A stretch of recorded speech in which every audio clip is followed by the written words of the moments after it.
non-empty sets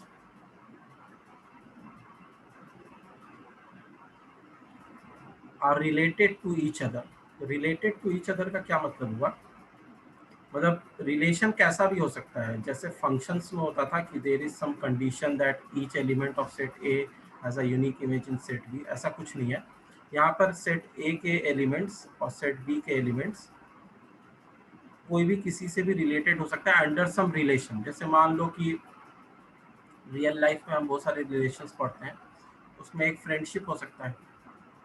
सो हम क्या कर सकते हैं कि this particular person is A, this is B, this is C, and this is D. They live in a house called capital A. There is another house B in which 1, 2, 3 lives. So अगर हम देखें कि इस घर के किसका किससे friendship वाला रिलेशन है, तो हो सकता है कि A is friend with 1 and A is friend with 3 and B is friend with 2, B is friend with 3 also, and C is not friend with anyone and D is friend with 1. तो ये एक under certain condition एक relationship हमने बता दी, this is a relationship. इसको अगर roster diagram से हम दिखाना चाहें तो ऐसे दिखा सकते हैं कि A is related to 1, A is related to 3 and B is related to 2 and B is related to 3 and C is not related to anyone and D is related to 1। तो इस तरीके से रिलेशनशिप हो गई। तो कोई किसी से भी रिलेट हो सकता है यहाँ पर, ठीक है, अगर वहाँ पर रिलेशनशिप पॉसिबल हो रही हो तो बेसिकली रिलेशंस हम ये भी कह सकते हैं कि relation is a subset of A cross B.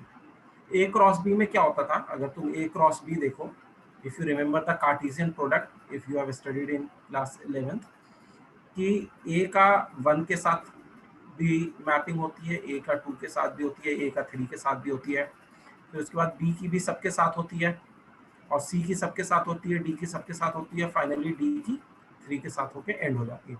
तो यहाँ पर सारी मैपिंग्स दी हुई हैं। अब आर जो रिलेशन है वो ए क्रॉस बी का सबसेट है, तो मतलब ये जितनी भी मैपिंग्स हैं इनमें से ही कुछ एलिमेंट उठा के हमने यहाँ पे रख दिए, 1, 2, 3, 4, 5 एलिमेंट। तो R is a subset of A cross B actually. तो ये रिलेशन का डेफिनेशन होता है, this is the definition of relation. और रिलेशन में वैसे रिलेशन जिसका यूनिक इमेज होता है ऑफ एवरी एलिमेंट, उसको हम फंक्शन कहते हैं, जो हमने कर रखा है। तो बेसिकली जब हम रिलेशन की बात करें तो टाइप्स ऑफ रिलेशंस, ये टॉपिक काफ़ी इंपॉर्टेंट है। डेफिनेशन ऑफ रिलेशन तो चलो समझ में आ गया, इसमें तो किसी को कोई इश्यू नहीं है डेफिनेशन ऑफ रिलेशन में? No sir. No sir. No sir. just save this portion and I will erase this portion.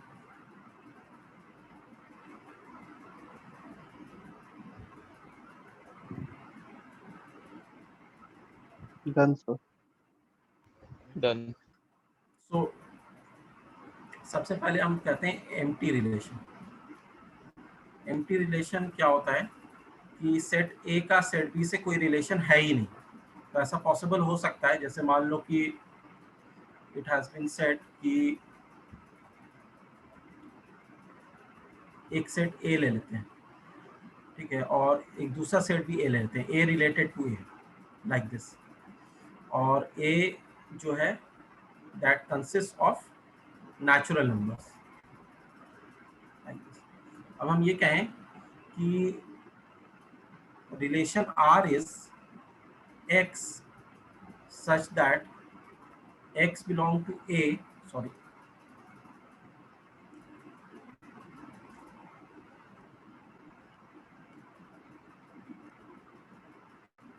x comma y such that x minus y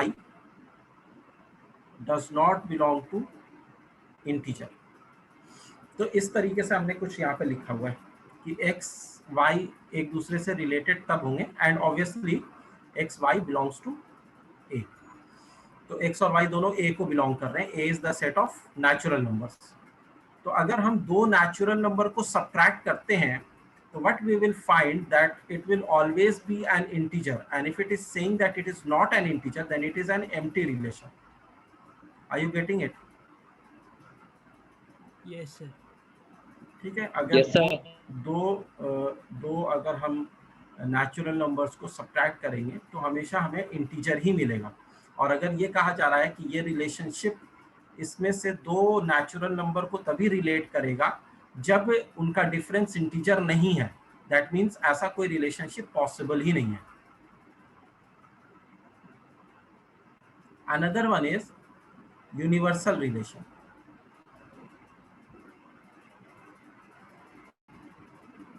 so universal relation क्या होता है, just इसका opposite हो जाएगा।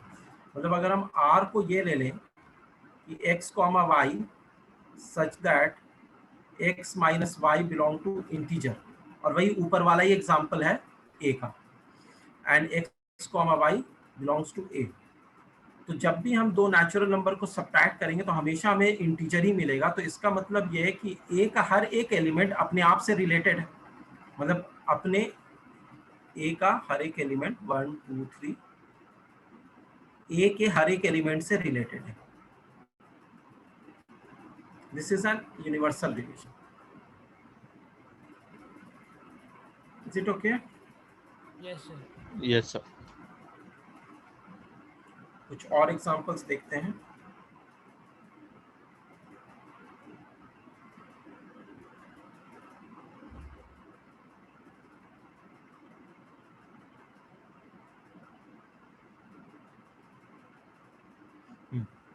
एक example ये है,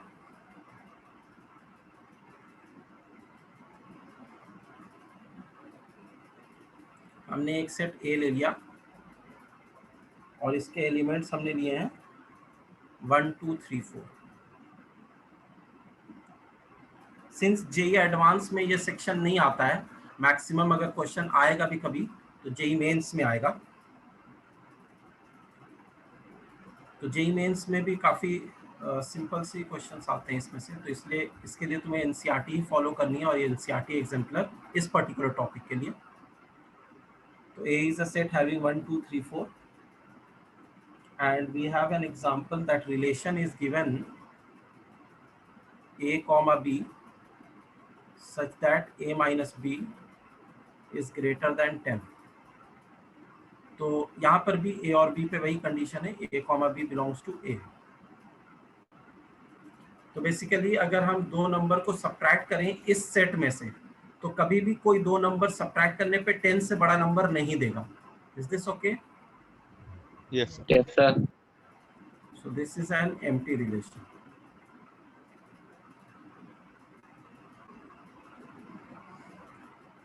अच्छा, इसमें अगर हम कुछ चेंज करके इसको यूनिवर्सल रिलेशन बनाना चाहें तो बना सकते हैं क्या? Yes sir. Yes, sir. बताओ क्या लिखें? Less than 10। Less than 10। Less than 10, correct है। So if we write A comma B such that A minus B less than 10, तो इसमें से कोई भी दो नंबर को सब्ट्रैक्ट करेंगे तो हमेशा लेस देन 10 ही आएगा, चाहे जो भी नंबर आए।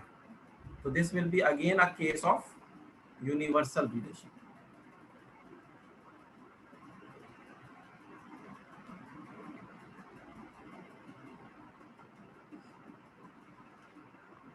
इसको सेव कर लो।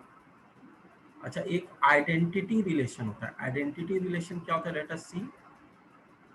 Done sir. Done.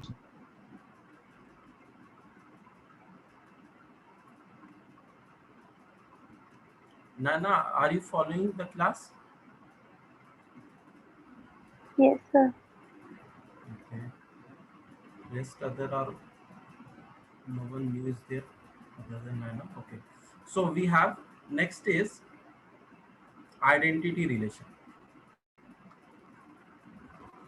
Identity relation में ये होगा कि अगर हमारे पास आई ए इस तरीके से आइडेंटिटी रिलेशन दिया हुआ है, तो इसका मतलब ये हुआ कि x comma x such that x belongs to A is identity relation। इसमें कोई x किसी y से अदर देन x से रिलेटेड नहीं होगा। जैसे you can take a simple example that a set A is given with 1 2 3 4 जो अभी हमने लिया था वही ले लेते हैं, and identity relation can be defined as x comma Y such that x minus Y is equal to 0। Simply ऐसे ले लेते हैं। तो यहाँ पर 1,1 रिलेटेड होगा 2,2, 3,3, 4,4। बहुत सिंपल सी चीज़ है ये, लेकिन still this is a part of the syllabus and you have to know this. कहीं पे पूछ लिया जाए तो पता तो होना चाहिए आइडेंटिटी रिलेशन क्या होता है। तो यू हैव टू नो कि जब एलिमेंट अपने आप के साथ रिलेटेड हो ओनली, इसको ऐसे भी लिख सकते हो, elements of A are related to itself only, और यहाँ पर ऑल लगा दो। All elements of A are related to itself only, then that is called identity relation.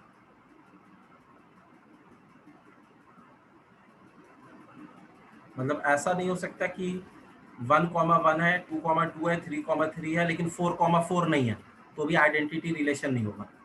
या ऐसा भी नहीं हो सकता कि 1,1 है, 2,2 है, 3,3 है, 4,4 है और 1,3 भी है, तो भी आइडेंटिटी रिलेशन नहीं होगा।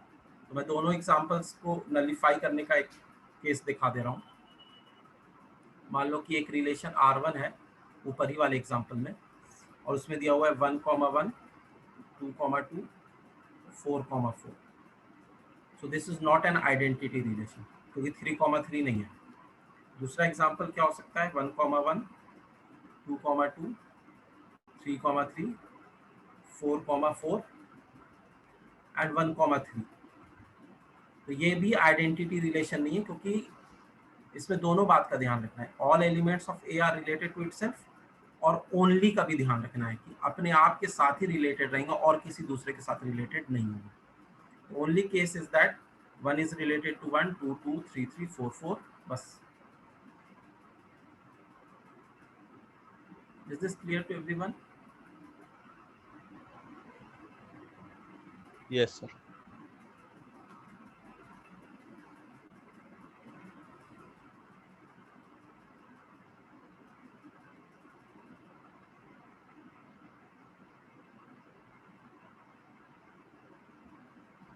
Done, sir. Done, sir. Okay. Done, sir.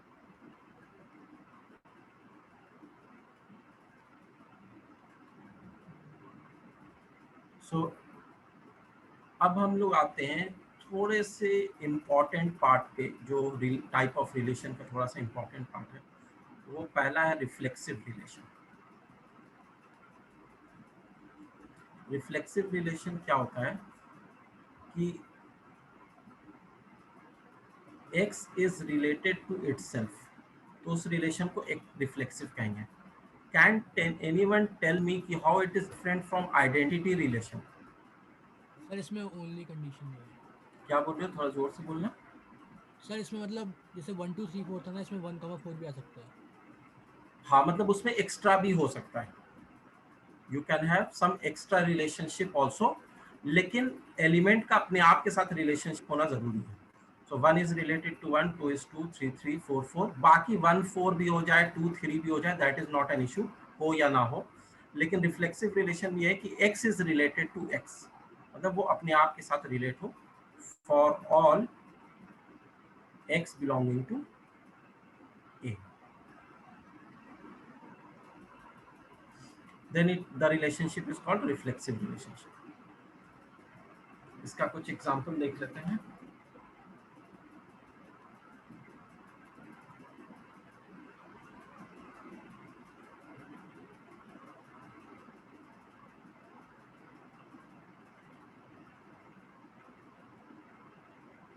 चलो एक साथ ही एग्जांपल देखेंगे, पहले तीनों तरह का रिलेशनशिप देख लेते हैं। रिफ्लेक्सिव रिलेशनशिप हो गया सिमेट्रिक रिलेशन। सिमेट्रिक रिलेशनशिप में होता है कि if x is related to y, then y is also related to x। अगर x y से रिलेटेड नहीं है तो ये क्वेश्चन ही नहीं उठता है कि y x से रिलेटेड हो, लेकिन अगर x किसी y से रिलेटेड है तो y भी x से रिलेटेड होगा। मतलब ऑर्डर का हमें ध्यान रखना है। इफ मान लो 1,3 belongs to the relation, then 3,1 must also belongs to the relation. Example इसका क्या ले सकते हैं, mod of x minus Y is equal to 2। तो 3 माइनस 1 का मॉड भी 2 होता है और 1 माइनस 3 का मॉड भी 2 होता है। तो 1,3 लो या 3,1 लो, इट डज नॉट मैटर, तो दोनों आ जाएंगे।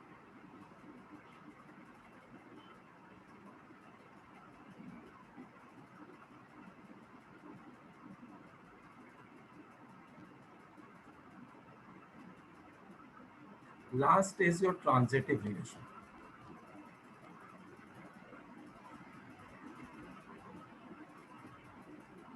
ट्रांजिटिव रिलेशन थोड़ा सा और बड़ा हो जाता है।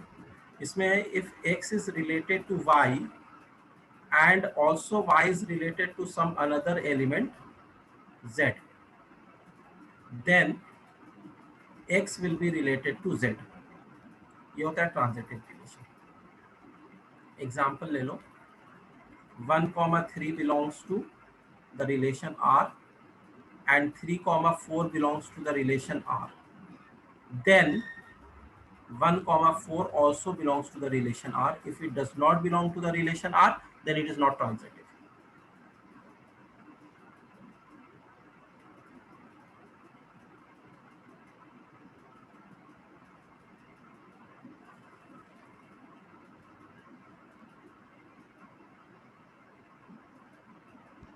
Done, sir.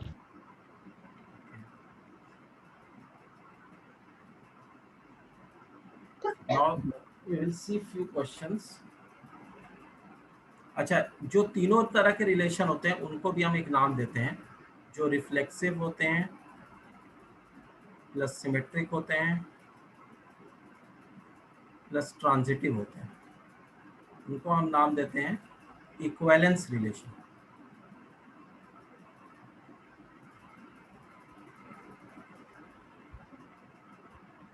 अगर तीनों में से कुछ एक भी नहीं हो रहा है, या दो नहीं हो रहा है, या तीनों नहीं हो रहा है, तो इक्विवेलेंस रिलेशन नहीं कहलाएगा।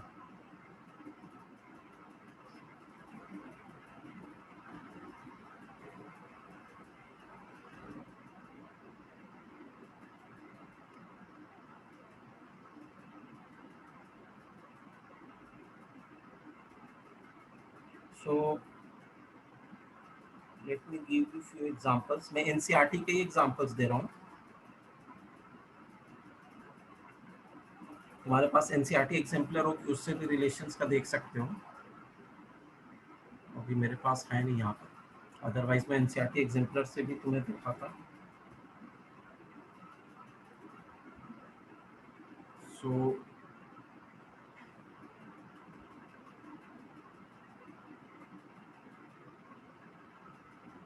the first example is here.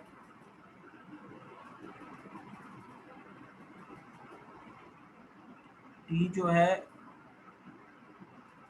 Set of all triangles दिया हुआ है इन अ प्लेन। एक प्लेन में सेट ऑफ ऑल ट्राइंगल्स है, and the relation R is given as T1 comma T2 can belong to the set, can belong to the relation R if T1 is congruent to T2.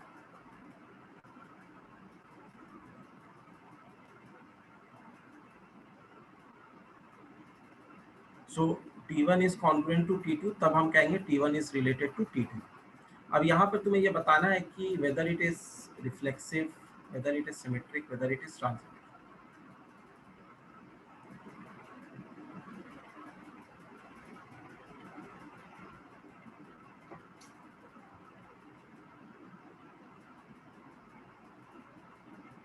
उसके बाद भी एक example है, पहले ये बता दो, उसके बाद आते हैं दूसरे। दूसरा भी लिख ही देता हूँ इससे। Second question says L is set of all lines in a plane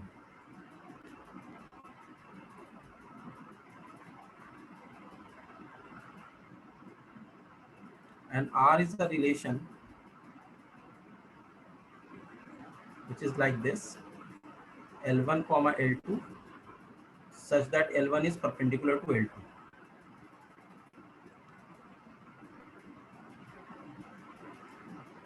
इसमें भी हमें यही बताना है कि reflexive symmetric transitive. Harshit and Yashwardhan has given the answer that it is equivalence. Okay, fine. First one का आंसर आया है.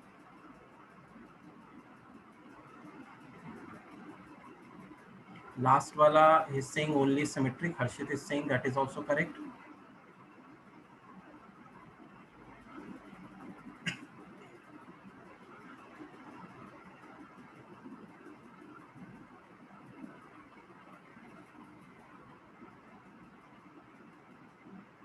मनस्विन पहला वाला इक्विवेलेंस है. श्रेयांक पहला इक्विवेलेंस, दूसरा सिमेट्रिक. ठीक है.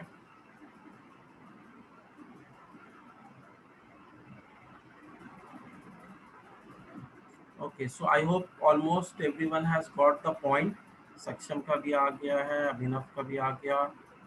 Okay. अनुभव का भी आ गया है. सर एक बार फर्स्ट एक्सप्लेन कर देंगे. हाँ, फर्स्ट एक्सप्लेन कर दे रहा हूँ सक्षम. तो बेसिकली क्या है कि अगर हम एक ट्रायंगल टी को अपने आप के साथ देखें, कोई भी ट्रायंगल अपने आप के साथ कॉन्ग्रुएंट होता है या नहीं होता है, वो अपने ऊपर सुपर इम्पोज हो सकता है ना. एक ट्रायंगल है और उसी को हम दोबारा ले रहे हैं, सेम ट्रायंगल को, तो it is congruent to itself, तो it is symmetric, it is reflexive. A triangle is always congruent to itself, so it is reflexive, isn't it? Yes. Others, Asiya and Naina, तुम लोगों का कोई रिस्पांस आया नहीं है.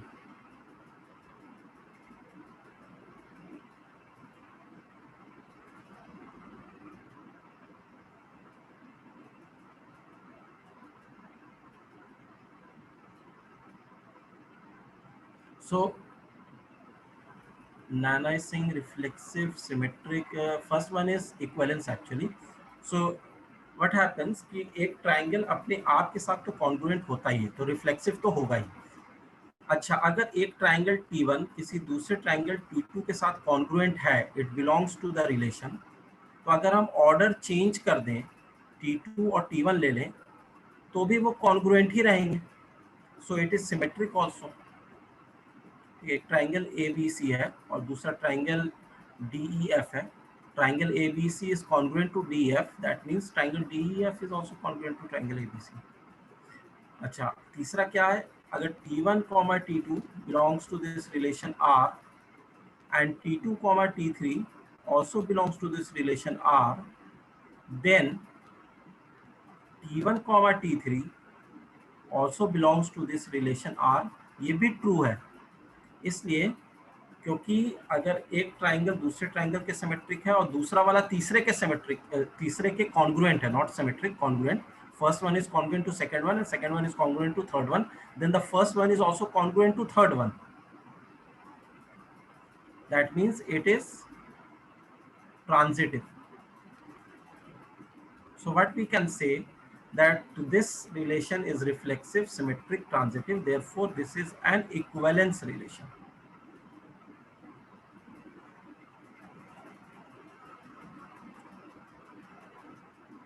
ये एक equivalence relation है.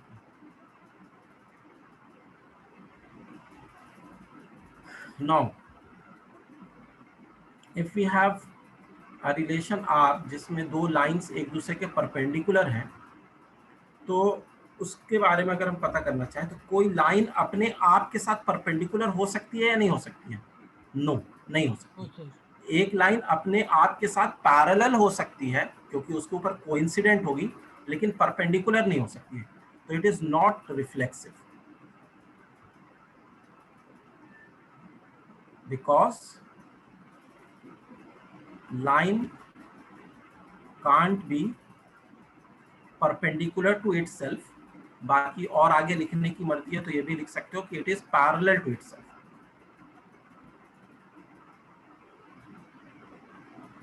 अच्छा, अगर हम ये कहें कि सिमेट्रिक, तो सिमेट्रिक तो होगी. इसलिए सिमेट्रिक होगी बिकॉज अगर लाइन L1 L2 के परपेंडिकुलर है, तो इसका मतलब ये हुआ कि लाइन L2 जो है L1 के भी परपेंडिकुलर होगी. अगर हम ऑर्डर चेंज कर दें तो ऐसा नहीं है कि परपेंडिकुलर नहीं रहेगी, एंड ट्रांजिटिव। अगर हमें ट्रांजिटिव का पता करना है तो हम क्या करेंगे, if L1 is perpendicular to L2 and L2 is perpendicular to L3, तो L1 और L3 में क्या रिलेशन होगा बता सकते हो? पैरेलल। पैरेलल हो जाएगा। L1 will become parallel to L3, it will not be perpendicular, so it is not transitive। ठीक है, अगर हमारे पास एक लाइन L1 है वो किसी लाइन L2 के परपेंडिकुलर है इस तरीके से, और जो L2 लाइन है वो L3 लाइन के परपेंडिकुलर है, तो L1 और L3 क्या हो गया आपस में? परपेंडिकुलर तो नहीं हुआ, पैरेलल हो गया। Is this clear to everyone ना? जिसका आंसर आ गया दैट इज फाइन, जिसका नहीं आया था उन सबको क्लियर हो गया?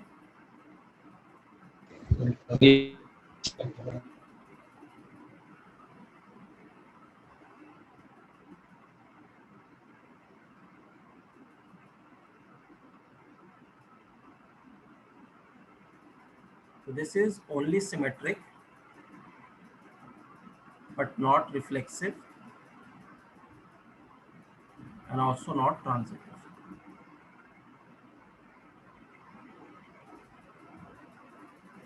And this is all three. अब हम कुछ और क्वेश्चंस पे आते हैं जहाँ पर हमें थोड़ा सा अपने माइंड को थोड़ा और चलाना पड़ सकता है।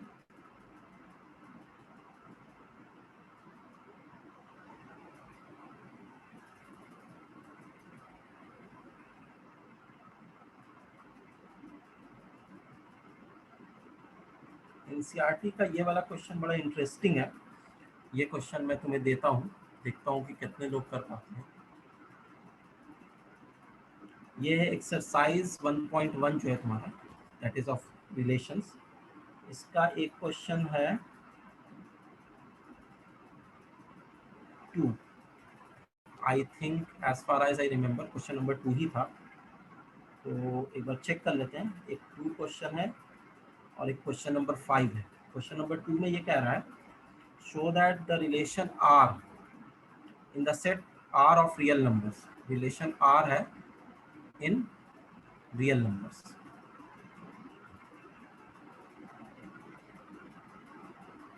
defined as R is equal to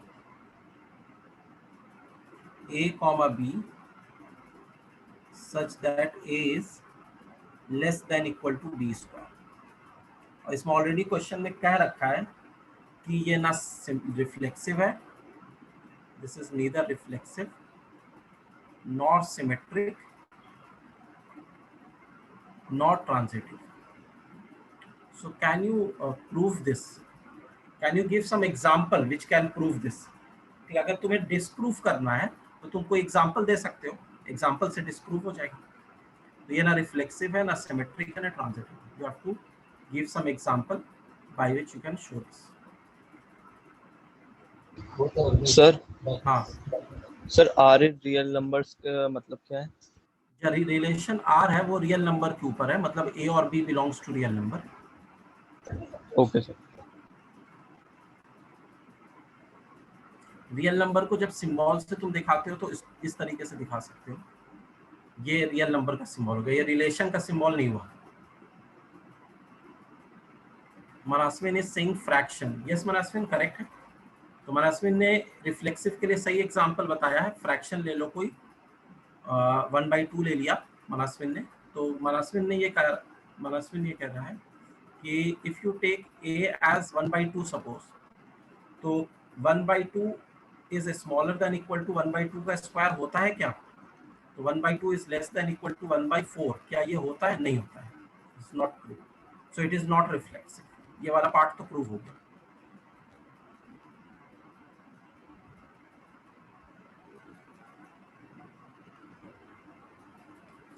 तो एक भी एग्जाम्पल तुम दिखा दो तो तुम्हारा प्रूफ हो सकता है। फिर उसके बाद एक एग्जाम्पल दिया है,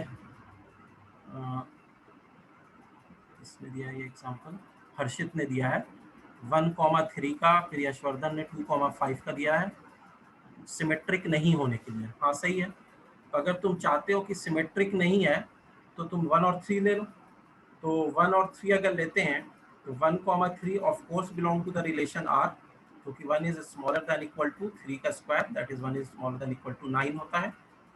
लेकिन अगर तुम 3,1 चेक करोगे तो 3 is less than equal to 1 का स्क्वायर क्या होता है, नहीं होता है। तो ऑर्डर चेंज करने से it does not belong to the relation R, it is also not symmetric.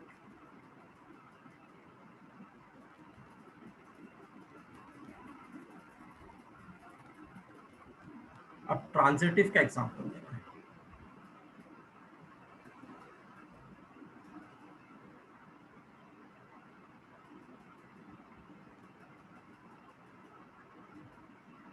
Transitive में हो सकता है थोड़ा टाइम लगे सोचने में।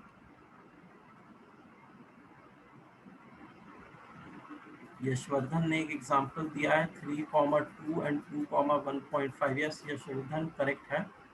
अनुभव मैंने निगेटिव इंटीजर्स बोला है, नहीं अनुभव निगेटिव इंटीजर्स का तुम एग्जांपल दो, ऐसा नहीं हो पाएगा।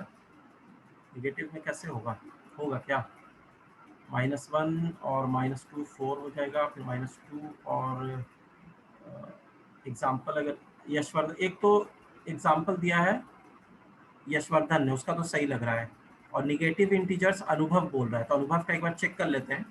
-1, -2, -3 ले लेते हैं, तो इसका मेरे ख्याल से एग्जाम्पल नहीं बन पा रहा है, निगेटिव इंटीजर्स का नहीं बन पा रहा है। तुम एग्जाम्पल अगर दे सकते हो तो दो, मुझे तो नहीं लग रहा है अनुभव।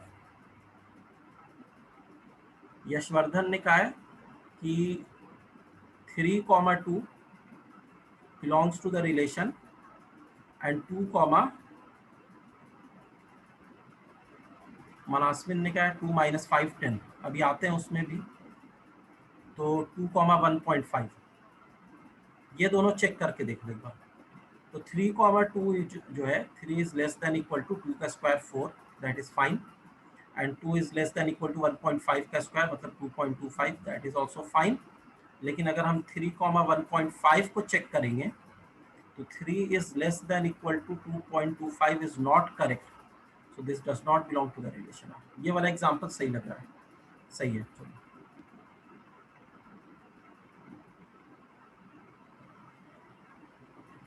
मनास्विन ने कहा 2 - 5 और 10 चेक करके देखो। 2 - 5 अगर लोगे तो 2 is less than equal to 25 and -5 is less than equal to 100, और 2 और 10 लोगे तो वो भी तो बिलोंग करता ही है, 2 is less than equal to 100 तो होता ही है।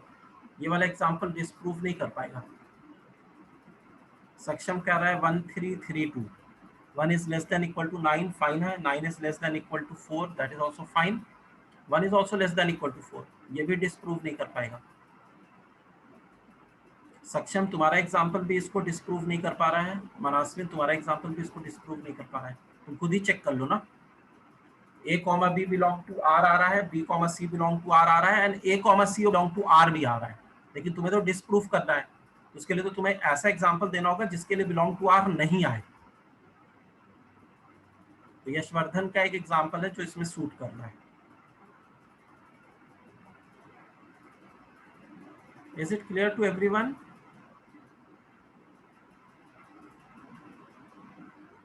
मनास्विन ने एक दूसरा एग्जांपल दिया है 10 - 5 और 2। 10 25 से छोटा हो जाएगा और -5 4 से छोटा हो जाएगा, और 10 4 से। हाँ, मनास्विन का भी एग्जांपल सही है। Manaswin is saying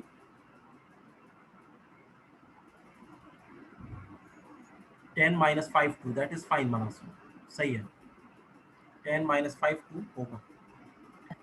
hello sir, उसमें सिर्फ 2 का स्क्वायर 4 हो जाएगा तो वो तब भी अच्छा। हाँ सही है, सही है, सही है ना, डिस्प्रूव तो हो गया ना।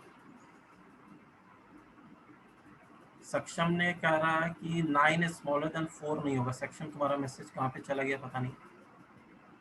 हाँ, एक तो तुम्हारा दूसरा वाला पार्ट नहीं हो रहा ना, तब तो तुम चेक भी नहीं कर सकते, ले भी नहीं सकते। तुमने जो एग्जांपल लिया है वो तो एग्जांपल ले भी नहीं सकते हो चेक करने के लिए। आई होप ट्रांजिटिव का मतलब सबने समझ लिया ना। सक्षम, ट्रांजिटिव का मतलब ये होता है कि A, B belongs to relation R, B, C belongs to relation R, but A, C does not belong to relation R। ये हो गया ट्रांजिटिव नहीं है। अगर ट्रांजिटिव है तो A, C belong to R, लेकिन अगर तुम एक भी एग्जांपल ऐसा दिखा दो जिसके लिए a comma c does not belong to r, तो मतलब इन जनरल ये ट्रू नहीं है, तो इट इज नॉट ट्रांजिटिव। इसीलिए इसमें तुम्हें आंसर लाने के लिए नहीं कहा है, क्योंकि इसे पता था कि तुम कंफ्यूज हो जाओगे, वो केस ढूंढ नहीं पाओगे, तो इसलिए ऑलरेडी इसने प्रूफ दैट के लिखा है, पहले से बता दिया है कि it is not symmetric, it is not reflexive, it is not transitive. अब तुम्हें प्रूफ करना है, तो तुम्हें क्या सर्च करना है? You have to search for answer, for examples, search for examples for which it is not.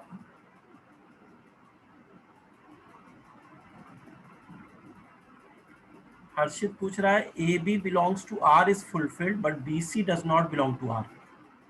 अरे भाई हर्षित, जब A B belongs to R है और बी सी है ही नहीं आर में, तो तुम ला कहां से रहे हो?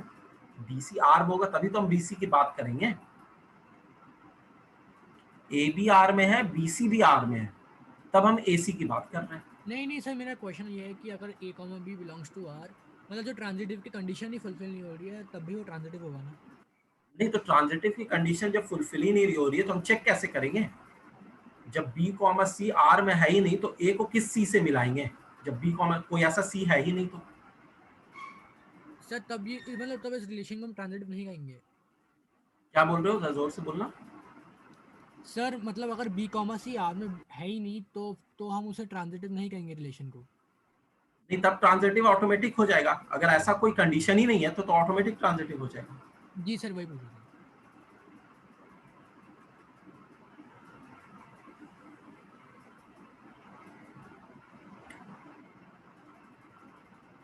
Those who are not replying, I hope तुम लोगों को भी समझ में आ रहा है। अभिनव ने तो शायद रिप्लाई किया था, as far as I remember। आसिया, नैना, तुम लोगों का रिप्लाई नहीं आया था।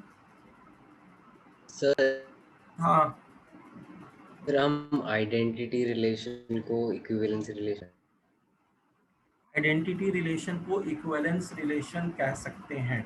हाँ बिल्कुल कह सकते हैं, क्योंकि वहां पे चेक करने के लिए है ही नहीं, तो ऑटोमेटिक हो जाएगा वो। लेकिन वो ट्रिवियल हो गया। तो ऐसे तो हम एम्प्टी रिलेशन को भी देख सकते हैं। हाँ, एम्प्टी रिलेशन को भी कह सकते हो। ये सब तो ऑब्वियस हो गया ना, ट्रिवियल हो गया।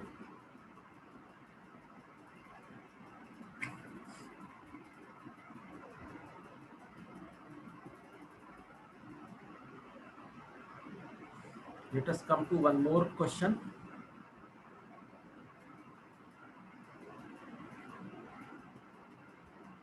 Should I clear this?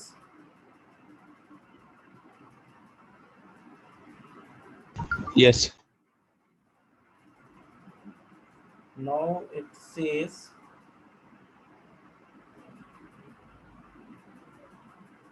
चलो ये तो तुम कर लेना।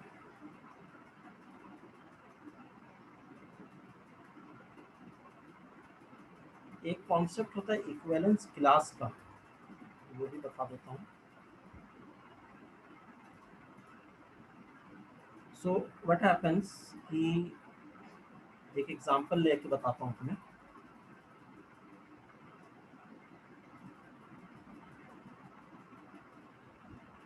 मान लो कि हम सारे नेचुरल नंबर्स को ले रहे हैं, सारे होल नंबर्स को ले रहे हैं, या कह सकते हो नॉन नेगेटिव इंटीजर्स भी कह सकते हो।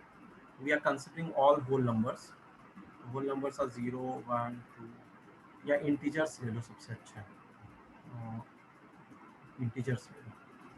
सो नेगेटिव नंबर्स में भी आ जाएंगे -4, -3, -2, -1, 0, 1, 2, 3, 4।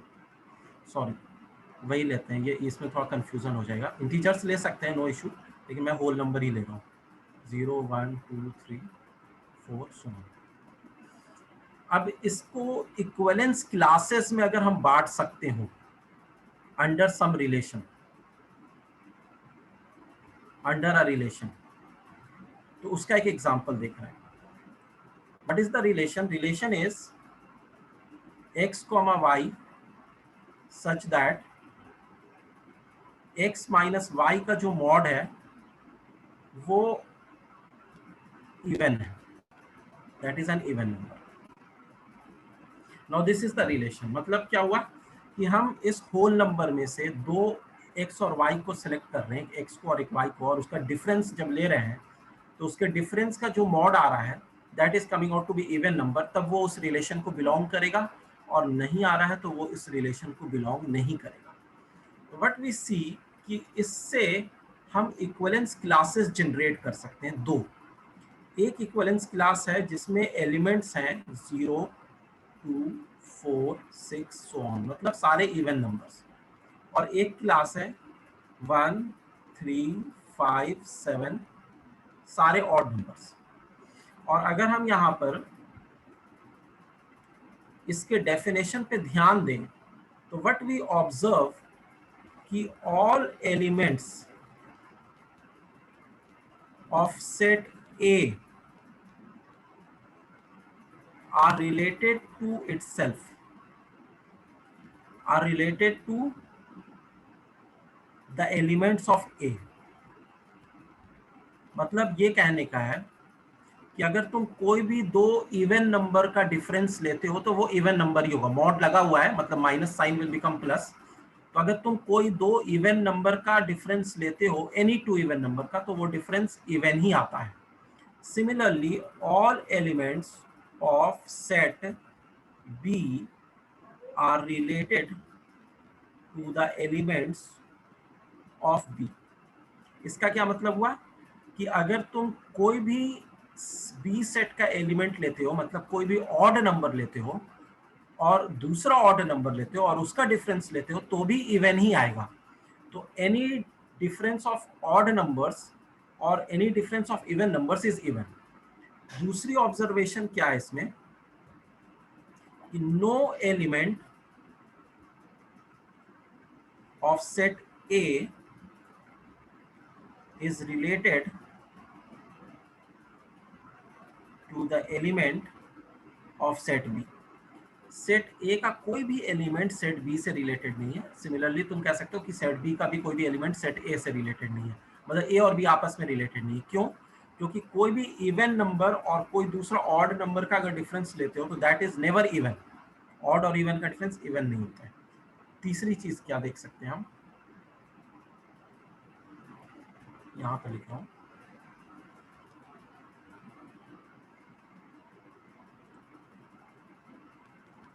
If you take the union of A and B, A और बी का यूनियन लेते हो तो you will get the whole set whole number, जिसके ऊपर रिलेशन को डिफाइन किया जा रहा है। और क्या देख सकते हो इसमें कि अगर ए और बी का इंटरसेक्शन लेते हो तो you will get null set, क्योंकि ऑड और इवन का कोई भी इंटरसेक्शन नहीं होगा। तो अगर हम किसी भी सेट को under some relation equivalence classes में डिवाइड करते हैं, यहाँ पर दो इक्विवेलेंस क्लासेस हैं ए और बी, तो उसमें हमारे पास ये ऑब्जर्वेशन हो सकता है, तीन भी हो सकते हैं। तो उसमें क्या क्या ऑब्जर्वेशन होता है कि जो भी इक्विवेलेंस क्लासेस होती हैं, हर इक्विवेलेंस क्लास का अपने आप के साथ रिलेशन होता है हमेशा, और एक इक्विवेलेंस क्लास का दूसरे इक्विवेलेंस के क्लास के साथ कभी भी कोई रिलेशन नहीं होगा। और अगर हम सारे इक्विवेलेंस क्लासेस का यूनियन ले लें तो will get the original given set, और अगर हम इंटरसेक्शन ले लें इक्विवेलेंस क्लास का तो वो नल सेट आएगा। तो this is how equivalence classes are defined. Is this clear? Yes sir. Yes, sir. Yes, sir. So just note this down clearly.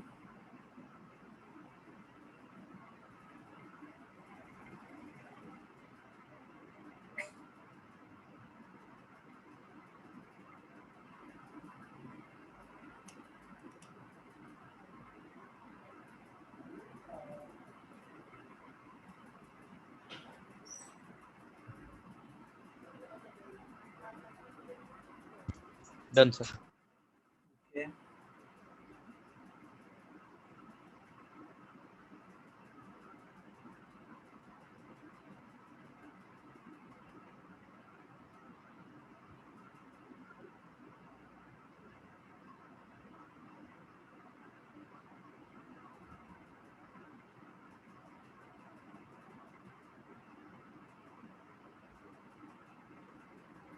तो अगर तुमसे मैं पूछूं कि अगर इस सेट ऑफ होल नंबर्स को किसी और इक्विवेलेंस क्लासेस में अगर हमें डिवाइड करना होता तो हम कर सकते थे क्या? कोई एग्जांपल दे सकते हो जरूरी नहीं है 2 इक्विवेलेंस क्लास हो, 3 भी हो सकता है, 4 भी हो सकता है।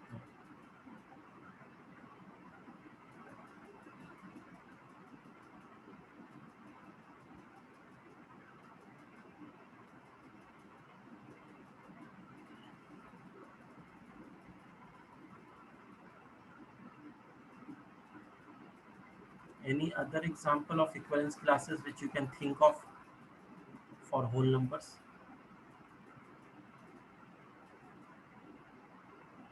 अभी हमने लिया mod of x minus y is equal to even number, इससे हमारे पास 2 इक्विवेलेंस क्लास आया। सर रिलेशन सेम डिफाइंड है?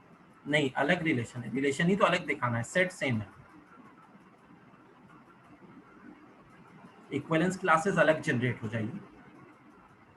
सर x माइनस वाई भी कर सकते हैं, मॉड हटा सकते हैं। x minus y, sir mod हटा सकते हैं। मॉड हटाओगे तो वही चीज हो गई, मॉड हटाने से ये है कि इवन इंटीजर हो जाएगा, इवन नंबर की जगह। सर तो डिविजिबल बाय 2 कह सकते हैं। फिर वही बात हो गई, डिविजिबल बाय 2 को या इवन नंबर को, एक ही बात है, लेकिन तुम थोड़ा थोड़ा ट्रैक पे आ रहे हो। Sir x minus Y is divisible by 2। वो भी वही चीज हो गई।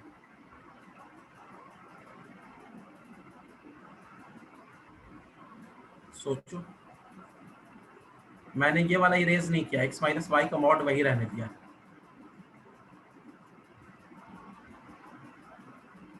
Sir odd number. Odd number नहीं, उससे तो इक्विवेलेंस क्लास जनरेट ही नहीं हो पाएगा। क्या क्या इक्विवेलेंस क्लास बनाओगे बताओ? अगर ऑड नंबर ले ले तो मान लो तुम्हारी बात मैंने मान ली और x माइनस वाई का मॉड ले लिया ऑड नंबर, इवन नंबर, तो इक्विवेलेंस क्लास क्या क्या जनरेट करोगे बताओ? इक्विवेलेंस क्लास में किस बात का ध्यान देखना है कि इक्विवेलेंस क्लास जो भी जनरेट हो रही है वो अपने आप के साथ उसके हर एलिमेंट रिलेटेड होंगे, उस अपने सेट के साथ, और दूसरे के साथ कभी नहीं होंगे, और उनका यूनियन जो होगा वो पूरा होल नंबर होगा और इंटरसेक्शन 5 होगा।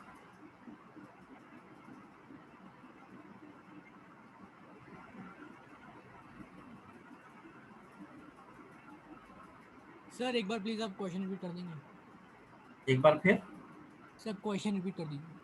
क्वेश्चन बस ये है कि तुम्हें इक्विवेलेंस क्लासेस जनरेट करनी है, अब तुम यहाँ पे और क्या रिलेशन ले सकते हो? चलो मैं बता देता हूँ। और जो पिछली वाली इक्विवेलेंस क्लासेस थी वो होनी चाहिए नहीं होनी चाहिए? नहीं, Sir, वो x नहीं plus होनी y चाहिए, is वो नहीं होनी चाहिए, कोई नहीं होनी चाहिए। चलो एक हिंट और दे देता हूँ, there will be 3 equivalence classes now, A, B and C।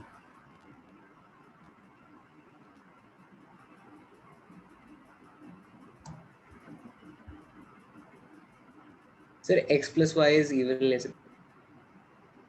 नहीं, x प्लस वाई इवन लेने से तो इक्विवेलेंस क्लास जनरेट नहीं हो पाएगी। देखो x माइनस वाई का मॉड हमने डिविजिबल बाई 2 लिया था, जैसा हर्षित ने बताया था ना। अभी हर्षित तुमने ही तो बोला था ना डिविजिबल बाई 2। Yes sir. तो अब हम क्या कर लेते हैं, डिविजिबल बाई 2 को या मल्टीपल ऑफ 2 को, एक ही बात है, मल्टीपल ऑफ 3 ले लेते हैं, या जिसको तुम कह सकते हो 3 टाइम्स k, मल्टीपल ऑफ 3।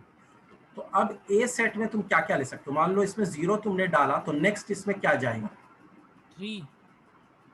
3, 6, 9, 12। इनमें से किसी का 2 को सब्ट्रैक्ट करोगे, हमेशा मल्टीपल ऑफ 3 मिलेगा। यहाँ पे 1 डालो, 4, 7, 10, 13, 16। इसमें से तुम किसी भी 2 को सब्ट्रैक्ट करोगे, मल्टीपल ऑफ 3 मिलेगा। और यहाँ पे 2 डालो, 5, 8, 11, 14। यहाँ पर आपस में C में किसी भी 2 को सब्ट्रैक्ट करोगे, मल्टीपल ऑफ 3 मिलेगा। और A का B से कोई रिलेशन नहीं होगा। अगर A में से तुम किसी को उठाते हो और चाहते हो कि B के से साथ रिलेशन हो तो नहीं पॉसिबल है, मल्टीपल ऑफ 3 नहीं मिलेगा, but you will get a remainder 1।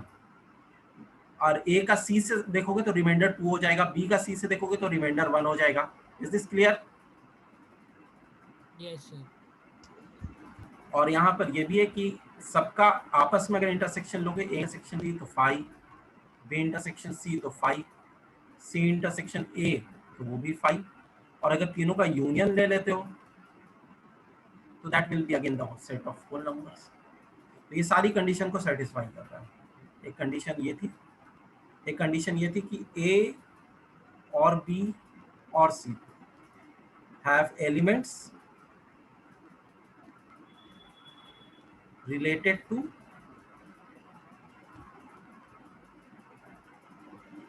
elements of own set और एक रिलेशन थी neither A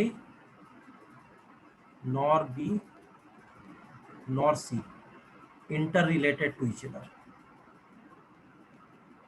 इंटर रिलेटेड का मतलब है कि कोई भी इनका एलिमेंट दूसरे सेट के एलिमेंट से रिलेट नहीं बन पाएगा, उसका डिफरेंस लोगे तो मल्टीपल ऑफ 3 नहीं आएगा। Is this okay? Yes sir. Yes, sir. Yes sir. सो इसमें तुम अब और केस बना के मल्टीपल ऑफ 4 बना दो, मल्टीपल ऑफ 5 बना दो, नंबर ऑफ इक्विवेलेंस क्लासेस 4 हो जाएंगे, 5 हो जाएंगे। पैटर्न समझ में आ गया ना कैसे बन रहा है यहाँ पे?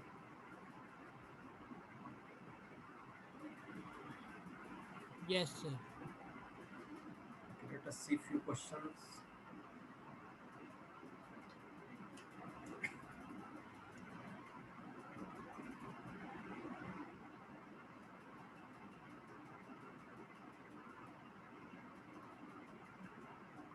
सर हाँ सर वो x plus y is multiple of 2 वो क्यों नहीं हुआ given?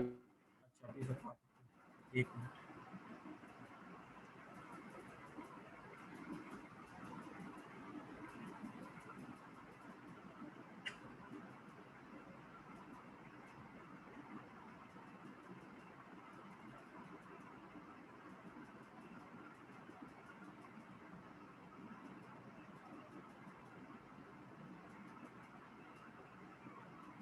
x plus y is a multiple of 2 अगर तुम कह रहे हो, अगर हम वहाँ पे इक्विवेलेंस क्लासेस की बात करें, इक्विवेलेंस क्लासेस तुम फिर से वही रखना चाह रहे होगे जो ए और बी था, मतलब even numbers and odd numbers.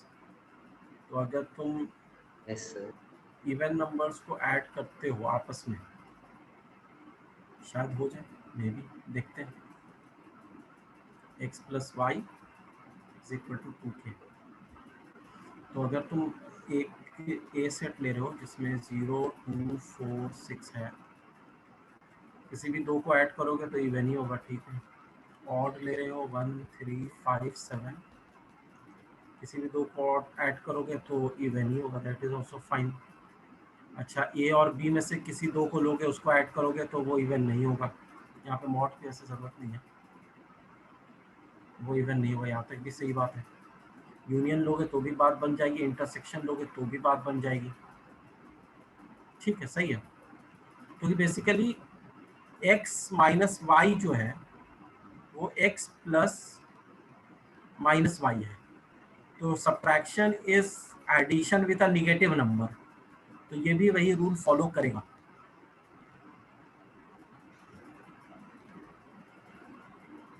होगा, मैंने सोचा नहीं था उसको ज़्यादा।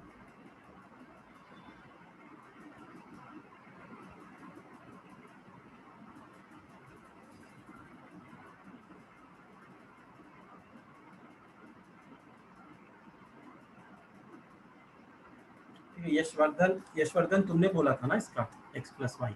यस हाँ, तो यशवर्धन ने जो भी बताया था x plus y is a multiple of 2, वो सही है। वो एग्जांपल भी दिया जा सकता है, उसमें इक्विवेलेंस क्लासेस वही रहेंगे जो हमारे पुराने वाले इक्विवेलेंस क्लासेस थे।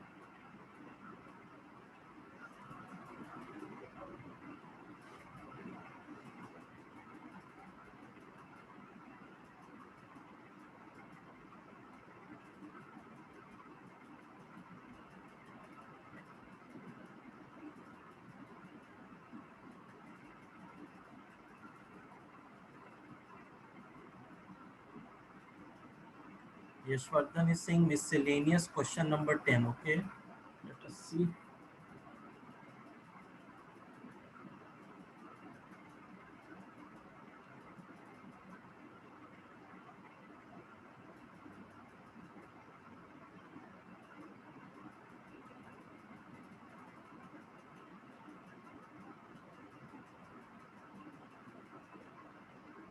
ओके यशवर्धन, ये तो हमने in the form of theory भी किया था, लेकिन फिर से मैं बता देता हूँ।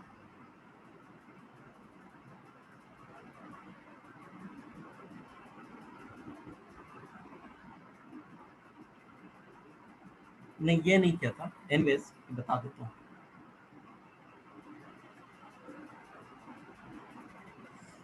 So this is a good question, which is more like a theoretical question, but it is a conceptual question, जो कि अभी यशवर्धन पूछ रहा है। ये functions का है, and the question says like this: let f x to y be an invertible function. This is question number 10 of your miscellaneous exercise.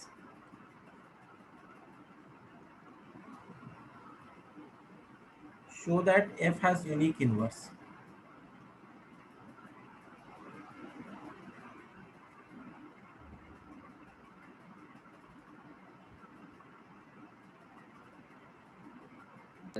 Sir ये 1.3 1.3 है। ओ 1 पॉइंट मिसलेनियस का है, सॉरी, मुझे लगा मिसलेनियस का। Find the number of all onto functions from the set 1, 2, 3 and to itself. Okay.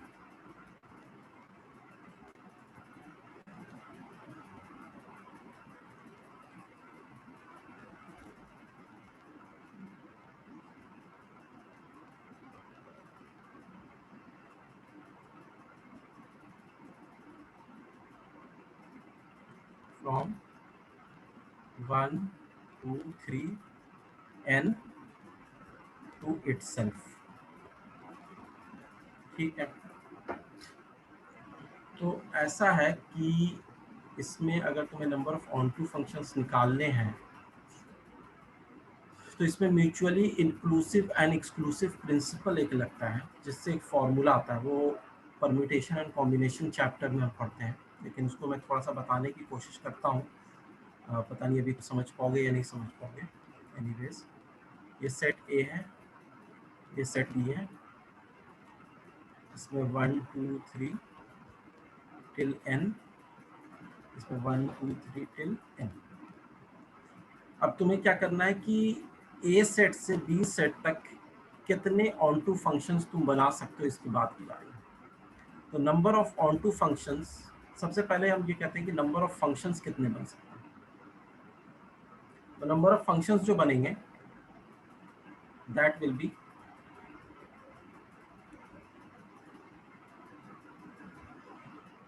One को हम कितने पे मैप कर सकते हैं। हमारे पास ऑप्शन कितना है, हमारे पास ऑप्शन है n, n में से किसी को भी हम मैप कर सकते हैं। 2 के लिए ऑप्शन भी n है, 3 के लिए भी ऑप्शन n है, इस तरह से n के लिए भी ऑप्शन n है। तो हमारे पास n into n into n, n to the power n. This is the total number of functions. We are not talking about onto functions. This is the total number of functions. अब हमारे पास इसमें क्या होगा कि it may be possible कि कोई एक element map नहीं हो रहा हो, तो फिर वो ऑन टू नहीं हो सकता है। जैसे मान लो 1 जो है वो मैप नहीं हुआ होगा, तो ऑन टू नहीं होगा। तो ऐसे कितने केसेस हो सकते हैं जिसमें से कोई एक एलिमेंट छूट गया हो। तो -nc1, पहले number of ways in which we can select one number out of n numbers. ये n नंबर्स हैं, इनमें से हम वन नंबर को सेलेक्ट कर रहे हैं, nc1। और अब हम फिर से इन सब को बाकी बचे हुए नंबर्स के साथ मैप कर रहे हैं। तो अब हमारे पास ऑप्शन है n-1, तो n-1 to the power n हो जाएगा। अब इंक्लूसिव एंड एक्सक्लूसिव प्रिंसिपल ये करता है कि पहले टोटल नंबर ऑफ फंक्शंस आया माइनस जहां पर एक फंक्शन छूट गया, फिर प्लस इंक्लूसिव हो जाएगा कि जहां पर 2 फंक्शन छूट गया, nc2 n-2 to the power n। और ये प्लस माइनस इस तरीके से चलता जाएगा जब तक कि 0 ना आ जाए। तो जब तुम एंड करोगे तो n होगा, सॉरी nc(n-1) होगा जहां पर एंड हो रहा होगा, और ये हो जाएगा 1 टू दी पावर n, और आगे हो जाएगा plus -1 to the power n-1। तो I don't have the answer of this question. पहले तो यशवर्धन तुम ये बताओ कि यही आंसर है या नहीं है। नो सर, हम्म, तो n फैक्टोरियल है।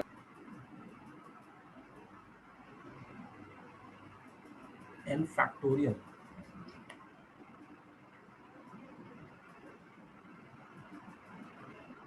एक मिनट रुको, ये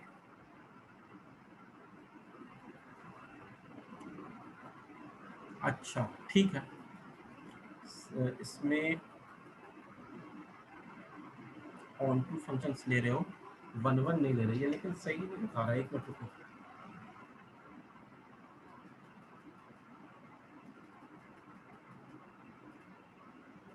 ऑन टू फंक्शंस अगर ले रहे हैं from this set to itself,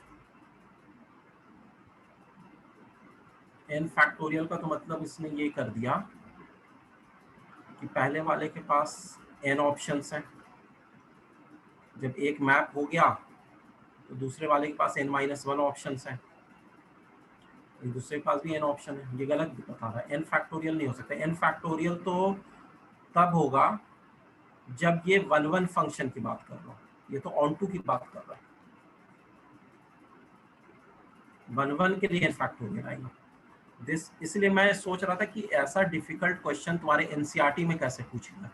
it is a very very difficult question, इसकी थ्योरी समझना भी बहुत मुश्किल है, इतना आसान है नहीं। इस पर एक मैंने वीडियो बनाई थी, यूट्यूब पे डाली हुई है, कभी तुम्हें लिंक भेज दूंगा। लेकिन अभी जो ऑन टू फंक्शन इसने पूछा है ना, ऑन टू फंक्शन का आंसर यही होगा। वहां पर एनसीईआरटी में ये पूछना चाह रहा होगा 1-1 फंक्शन, और 1-1 फंक्शन का आंसर होगा n फैक्टोरियल। मतलब जो फर्स्ट वन है उसके लिए n ऑप्शंस है, उसके बाद जो दूसरा वाला है, जब इसको किसी ऐप में तुमने मैप कर दिया तो उसमें अब तुम मैप नहीं कर सकते, क्योंकि हम 1-1 की बात कर रहे हैं, मेनी वन की बात नहीं कर रहे हैं। तो अब बच जाएगा कितना, n-1 ऑप्शन। जब ये भी मैप हो गया किसी एक में तो अब बच जाएगा n-2 ऑप्शन। इस तरीके से करके n into n-1 into n-2 into 3 into 2 into 1 is n factorial. ये आएगा number of 1-1 functions, not number of onto टू फंक्शंस। थोड़ा बहुत समझ में आया या नहीं आया? आया सर। तो ये एक्चुअली क्वेश्चन सही नहीं दिया हुआ है, ये क्वेश्चन को तुम्हें काट के या तो 1-1 फंक्शंस लिखना पड़ेगा, या अगर ऑन टू फंक्शंस लिखते हो तो फिर आंसर ऊपर वाला होगा, जिसको समझना इतना आसान काम नहीं है। इसके लिए तो पूरी क्लास लग सकती है जब परम्यूटेशन एंड कॉम्बिनेशन कराया जाएगा। और वैसे भी अभी ऑन टू का ये वाला नहीं देखो तो अच्छा है, तो इसको 1-1 लिख दो, उसका आंसर है n फैक्टोरियल।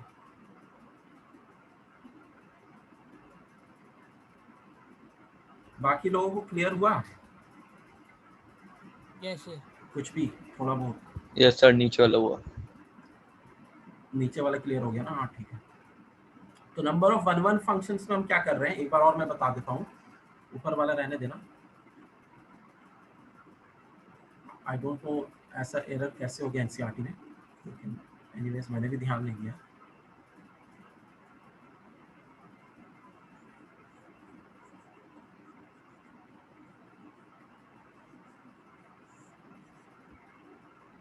तो बेसिकली क्या हो रहा था कि हमारे पास यहाँ पर n एलिमेंट्स थे, यहाँ पर भी n एलिमेंट्स थे। अब पहले वाले के पास मैपिंग के कितने ऑप्शंस हैं? n ऑप्शंस हैं, तो there were n options for the first one. किसी पे भी मैप हो गया, मान लो 3 पे मैप हो गया किसी पे भी। अब दूसरे वाले के लिए कितने ऑप्शंस हैं? ऐसे तो n ऑप्शन है, लेकिन जब हम 1-1 की बात करेंगे तो n ऑप्शन नहीं है। 3 पे मैप हो गया तो 3 को अब इंक्लूड नहीं कर सकते, तो बाकी बचे n-1, तो n-1 ऑप्शंस है। उसके बाद हम आ जाते हैं 3 पे, जब 2 को किसी पे भी मैप कर ले, मान लिया रैंडम बीच में कहीं पे किसी से मैप कर दे, तो 3 के लिए कितने ऑप्शंस बचे? n-2।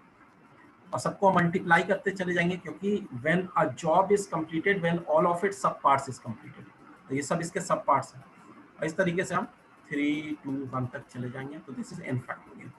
तो ये क्वेश्चन एक्चुअली है 1-1 फंक्शंस, नंबर ऑफ 1-1 फंक्शंस।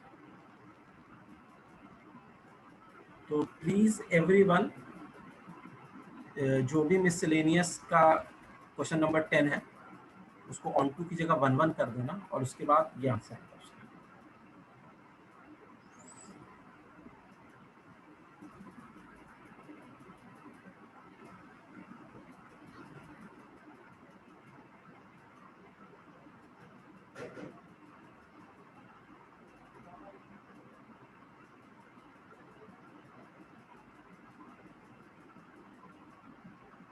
अच्छा, और किसी का कोई डाउट है तो वो डिस्कस कर लेते हैं मीनवाइल।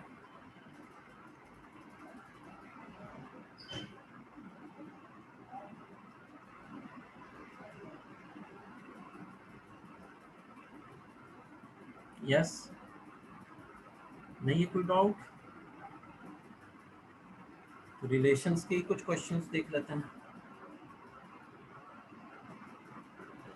और इसमें जो फोर्थ एक्सरसाइज है बाइनरी ऑपरेशंस, वो तुम्हारे सिलेबस में नहीं है, ना एनसीईआरटी ना सीबीएसई में है ना जेई में है, उसको करने की जरूरत नहीं है।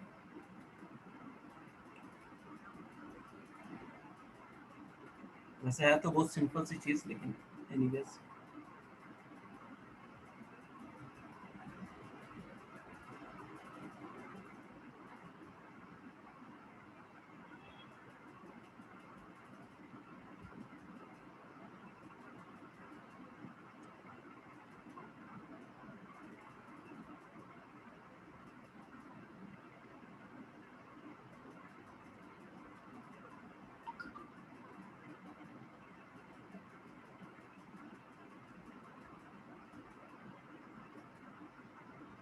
एक और क्वेश्चन था, इंटरेस्टिंग क्वेश्चन है, लेट अस ट्राई दैट।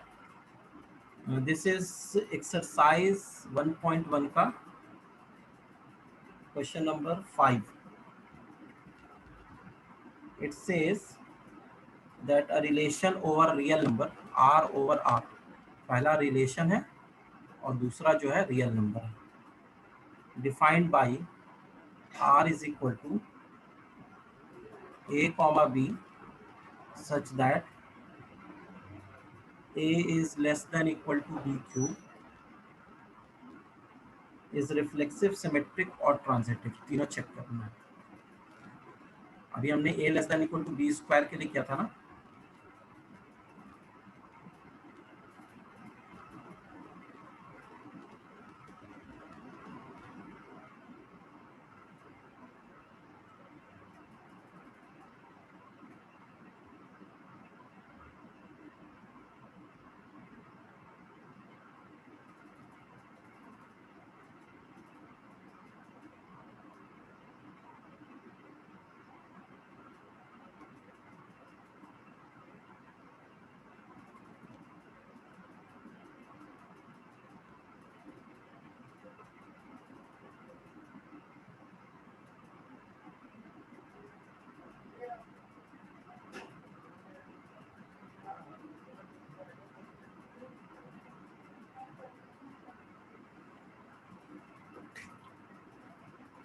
इसमें भी अगर तुम ये जान लो कि ये रिफ्लेक्सिव भी नहीं है, सिमेट्रिक भी नहीं है, ट्रांजिटिव भी नहीं है, तो you have to just give example.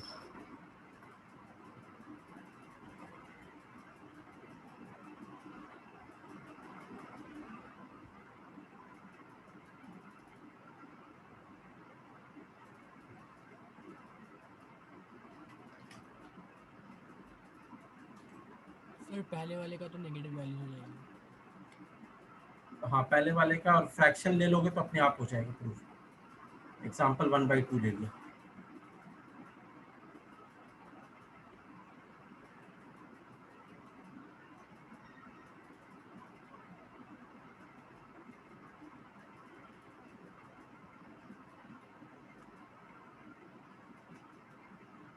Negative number भी ले सकते हैं। ओके, सिमेट्रिक के लिए, रिफ्लेक्सिव के लिए, हाँ रिफ्लेक्सिव के लिए नेगेटिव ले सकते हैं। -2 ले लो, that is fine. Saksham is saying for 1,3 for transit symmetric, हाँ ठीक है 1,3। ट्रांजिटिव का example?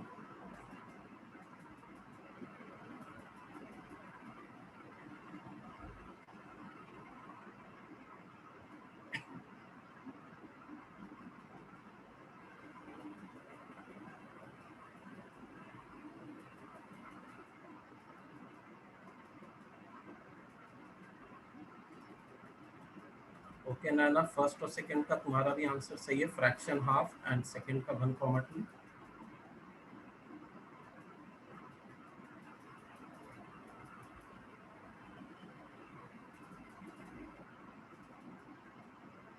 What about transitive? Sir 1/2, 1/3, 1/2, 1/3 और C 1/4 ले लो। सी है 1/4। Yes sir. Okay let us check. 1/2 is less than equal to 1/3 का क्यूब, ऐसा तो होता नहीं है, होता है क्या? हाँ होता है, ठीक है।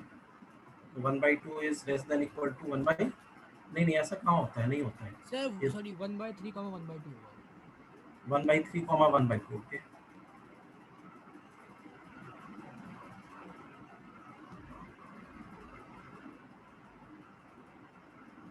एक और आंसर नैना ने दिया है, let us check her answer also. 2,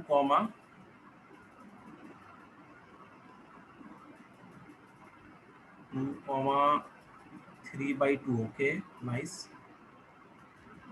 And then we have 3/2, 4/3. Check करते हैं, हो सकता है सही हो, काफी सोच के दिया है लग रहा है देख के। तो 2 is less than equal to 3/2 का क्यूब, क्या होता है ऐसा? Let us check. तो this will be 27/8। Yes sir. ये तो होता है, सही है। और 3/2 is less than equal to 64/27, ये भी होता है, ठीक है। तो अगर हम 2 ले लें और 64/27 ले लें, नहीं लाना, यहाँ पर तो थोड़ा सा दिक्कत हो गई, क्योंकि 2 is less than equal to 64/27 is also fine. तो तुम्हारा आंसर तो ये प्रूव नहीं कर पाएगा कि इट इज नॉट ट्रांजिटिव, ये एग्जांपल नहीं आ पाएगा। Yashvardhan is giving 3, 8, 3, 1.9। ओके 3, 8, 3, 1.9। तो 3 is less than equal to 64, sorry 64 नहीं, 64 इंटू 8 जो भी होगा, सही, छोटा तो होता ही है। एंड 3 इज 3, 1.9 कैसे ले लिया तुमने? 1.9, 3 लेना होगा ना फिर। ऑर्डर तो A, B, C लेते हैं ना। मानस का आया है 5, 5/2, 5/2, 6/5। 5, 5/2, 5/2, 6/5। चेक करते हैं, अभी तक सबका फेल हो जा रहा है वैसे। नाना ने दिया 3, 3/2, 6/5। अब चेक करना पड़ेगा सबका, ऐसे तो बड़ा टाइम लग जाएगा। चलो मैं चेक कर ले रहा हूँ इसका, उसके बाद तुम लोग अपना खुद से भी चेक कर सकते हो। ये किसका दिया हुआ है, ये चेक कर लेता हूँ मैं। यशवर्धन का था 3, 8, 1.9, 3 था। अच्छा ठीक है, ऑर्डर सही कर लेते हैं यहाँ पर, इसमें कम एफर्ट लगेगा। तो ये हो जाएगा 1.9 लेस देन इक्वल टू 27। ठीक है भाई। और अब कह रहे हो 3 इज, नहीं ये भी बात बनी नहीं, ये तो तुमने A, B और ये तो B, C होना चाहिए था, ये तो कहानी उल्टी हो गई। इसको ऐसे लिख सकते हैं शायद 1.9, 3 और 3, 8, तो भी नहीं होगा। और भी बहुत सारे आंसर्स आ रहे हैं, चेक करना सर वो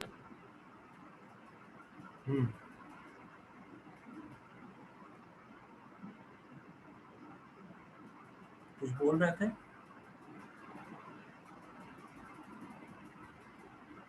सर वो 8,3 होगा।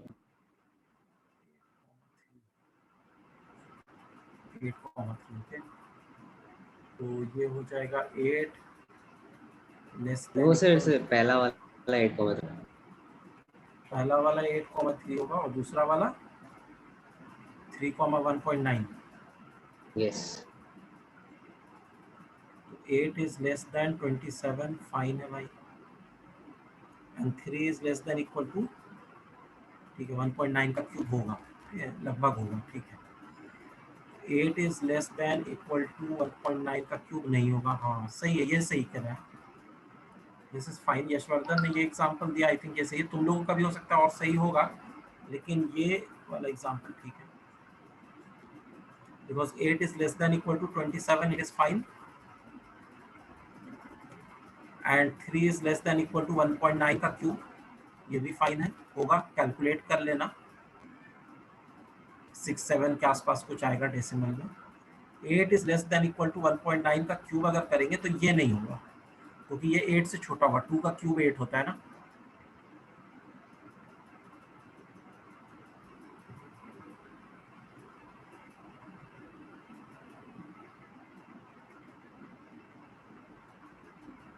So just write this down.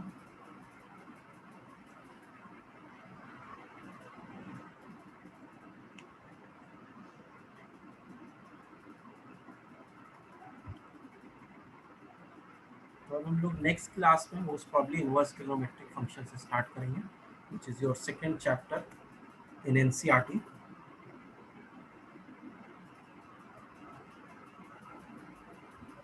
और रिमेंबर, जो भी मैंने इनवर्स ट्रिग्नोमेट्रिक फंक्शंस के ग्राफ बताए हैं, प्रिंसिपल वैल्यू रेंज और ये सब कुछ जो बताया था, वो सब कुछ एक बार रिवाइज ज़रूर कर लेना. इनवर्स ट्रिग्नोमेट्रिक फंक्शंस के ग्राफ सारे लोग रिवाइज कर लेना. Naina, you were not in the chapter functions, तो उसमें हम लोगों ने इनवर्स ट्रिग्नोमेट्रिक फंक्शंस के ग्राफ किए थे, तो वो एक बार तुम भी देख लेना. कोई डाउट होगा तो पूछ लेना. Okay sir.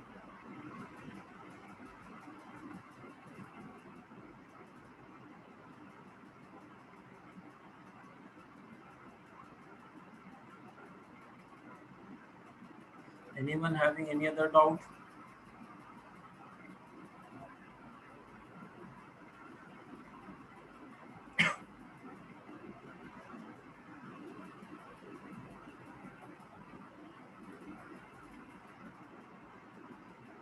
No doubt from anyone? Let us conclude today's class now.